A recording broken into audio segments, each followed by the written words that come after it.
Bienvenue dans cette nouvelle vidéo parlant de l'affaire Erguinet. Cellou ne peut pas être incriminé, dixit Boubacar Sidiki Diallo. La convocation de Cellou Dalein Diallo le 13 juin à la CRIEF continue de faire les débats en Guinée.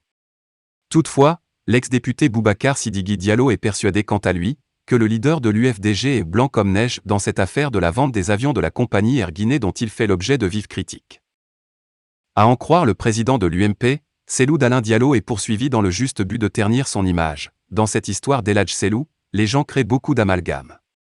Et dès que vous parlez d'Eladj Cellou, on vous colle l'affaire d'Air Guinée.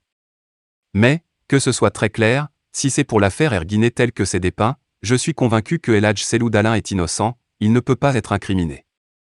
Parce qu'il ne peut pas être ministre sectoriel qui reçoit des décisions du président de la République, qui a décidé par décret et du ministre des Finances qui doit engager les finances de l'État et de la structure qui s'occupait de la privatisation, que tous ces gens-là soient blanches comme neige et que c'est le ministre sectoriel qui devait juste engager son ministère sur le plan technique qui soit traduit en justice. Sauf s'il y a d'autres dossiers, ce qui est bien possible qu'on lui reproche et qu'il doit prouver, a-t-il martelé.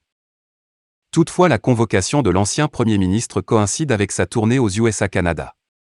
À la question de savoir si Cellou Dalein Diallo doit-il répondre à cette convocation de la CRIEF, laissant ses militants à côté, le président de l'UMP est clair: moi j'ai pas à conseiller Eladj Cellou quoi que ce soit.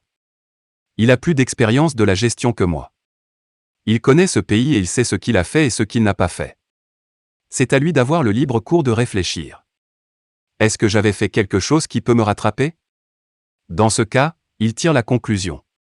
Est-ce que j'ai rien fait qui me rattrape?